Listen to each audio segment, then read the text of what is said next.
sa inyong lahat. Ako po ang inyong tagapaghatid ng balita mula sa aklat ng Matthew. At ako po si Miss Lang. Bago po tayo mag-umpisa ay manalangin muna po tayo at samahan niyo po ako.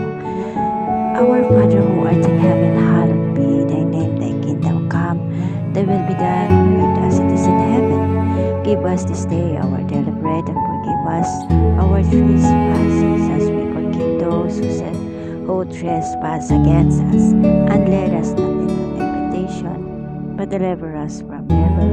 For the time is the kingdom and the power and the glory forever and ever. Amen. At ang babasahin po natin ngayon ang Gospel at ang Matthew chapter 10 up to 42 po ito. At makinig po kayong at Mateo chapter 10 verse 1. At pinalapit niya sa kanya ang kanyang 12 alagad at binigyan niya sila ng pamahalaan laban sa mga karumal-dumal na espiritu upang mapalabas nila at upang kanilang mapagaling ang lahat ng sari-saring sakit at ang lahat ng sari-saring karamdaman. Ang mga pangalan nga na 12 apostol ay ito ang si Simon na tinatawag na Pedro at si Andres na kanyang kapatid na si Santiago na anak ni Zebedeo at ang kanyang kapatid na si Juan. Si Felipe at si Bartolome, si Tomas at si Mateo na maniningil ng buwis at si Santiago na anak ni Alfeo at si Tadeo. Si Simon nga Cananeo at si Judas Iscariote na siya ang kanyang nagkanulo. Ang 12 ito'y sinugo ni Jesus at sila'y pinagbilinan na sinasabi, huwag kayong magsitungo sa alinmang daan na mga Gentil at huwag kayong magsipasok sa alinmang bayan na mga taga-Samaria. Kundi bagkus magsiparoon kayo sa mga tupang nangagwaglit sa bahay ni Israel. At samantalang kayo ay nangaglalakad ay magsipangaral kayo na mangagsabi ang kaharian ng langit ay malapit na. Mangagpagaling kayo ng mga may sakit, mangagpabangon kayo ng mga patay, mangaglinis kayo ng mga ketong, mga pagpalabas kayo ng mga demonyo, tinanggap ninyong walang bayad at ibigay ninyong walang bayad.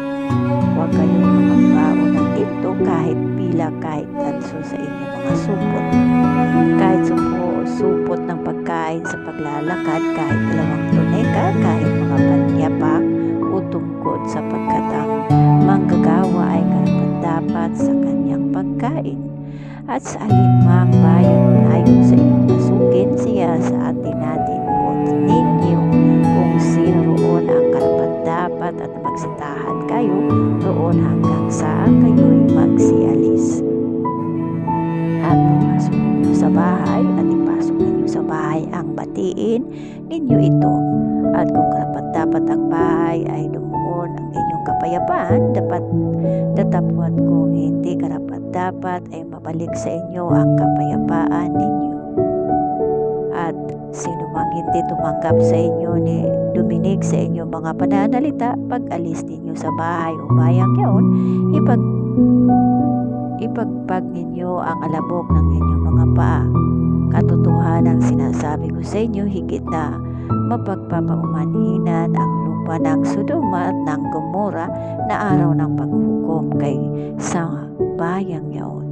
Narito sinusugo ko kayong gaya ng tupa sa gitna ng mga lubo, mga pagkatalino na kayong gaya ng ahas at mga pakatimtimang gaya ng mga kalapati. Datapwat magpakaingat kayo sa mga tao sapagkat kayo ibibigay nila sa mga Sanhedrin at kayo yahampasin sa kanila mga sinaguga.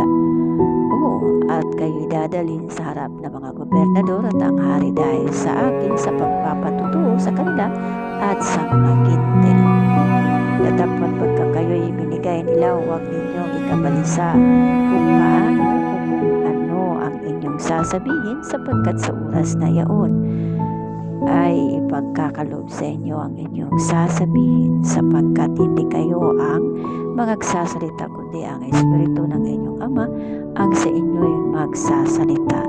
At ibibigay ng kapatid ang kapatid sa kamatayan at ng ama ang kanyang anak, at ang mga gihimagsik ang mga anak laban sa kanilang mga magulang, at sila'y ipapapatay. At kayo'y kapuputan ng lahat ng mga tao dahil sa aking pangalan, datapwat ang magtitiis hanggang sa wakas ay siya'y magliligtas. Datapat pagka kayo'y pinag-uusig nila sa isang bayang ito, ay magsitakas kayo tungo sa kasunod na bayan, sapagkat sa katotohanan sinasabi ko sa inyo, hindi ninyo matatapos liputin ang mga bayan ng Israel hanggang sa pumarito ang anak ng tao. Hindi mataas ang alagad sa kanyang gura o guro, na hindi rin mataas ang alila sa kanyang Panginoon. Sukat na alagad ang maging katulad ng kanyang guro, at sa alila ang maging katulad ng kanyang Panginoon. Kung pinanganlan nila ang Beelzebub, ang Panginoon ng sambahayan, gaano pa kaya ang mga kasambahay niya. Huwag na nga ninyong silang katakutan, sapagkat walang bagay na tatakpan na hindi mahahayag, at natatago na hindi malalaman. Ang sinasabi ko sa inyo sa kadiliman ay sabihin ninyo sa kaliwanagan, at ang marinig o narinig ninyo sa bulong ay inyong pinagsigawan sa mga bubuhangan o bubungan. At huwag kayo mga takot sa mga magsisipatay ng katawan, datapat hindi nangagkakapatay sa kaluluwa, kundi bagkus ang katakutan ninyo yung makapagbubuksa sa kaluluwa at sa katawan sa impyerno. Hindi baga pinagbibili ng isang bilis ang dalawang maya, at kahit isa sa kanila hindi mahuhulog sa lupa, kundi hindi pa hintuluto ng inyong ama. Datapat maging ang mga buhok ng inyong ulo ay pawang bilang na lahat. Huwag nga kayo'y mga takot, kayo lalong mahalaga kaysa maraming maya. Kaya't ang bawat magkikilala sa akin sa harap ng mga tao ay kikilalanin ko naman siya sa harap ng aking ama na nasa langit. Datapat sino man sa aking magkaila sa harap ng mga tao, ay ikakaila ko naman siya sa harap ng aking ama na nasa langit. Huwag niyong isipin, ako'y naparito upang magdala ng kapayapaan sa lupa. Hindi ako naparito upang magdala ng kapayapaan, kundi tapat, sapagkat ako'y naparito upang papagalitin ang lalaki laban sa kanyang ama, at ang babae laban sa kanyang ina, at ang babae laban sa kanyang biyan ng babae. At ang magiging kaaway ng tao ay ang kanyang sarili sa kasambahay. Ang higit sa ama o sa ina na higit kaysa akin, hindi karapat-dapat sa akin, at ang higit sa anak na lalaki o anak na babae ay higit kaysa akin, at hindi karapat-dapat sa akin. At ang hindi nagpapasa ng kanyang krus at sumusunod sa akin ay hindi karapat-dapat sa akin. Ang nakasusumpo ng kanyang buhay ay mawawala nito, at ang mawala ng buhay dahil sa akin ay makasusumpong niyaon. Ang tumatanggap sa inyo ay ako, ang tinatanggap, at ang tumatanggap sa akin ay tinatanggap ang nagsugo sa akin. Ang tumatanggap sa isang propeta dahil sa pangalan ng propeta ay tatanggap ng ganti ng isang propeta, at ang tumatanggap sa isang taong matuwid dahil sa pangalan ng isang taong matuwid ay tatanggap ng ganti ng isang taong matuwid. Matthew chapter 10 verse 42, the last ones. At sino mang mapagpainom sa isa sa maliit na ito, na kahit isang masarong tubig na malamig dahil sa pangalang alagad, ang katotohanan sinasabi ko sa inyo na hindi mawawala ang ganti sa kanya. At yan po, at sana'y naunawaan niyo po, at magandang gabi po sa inyo.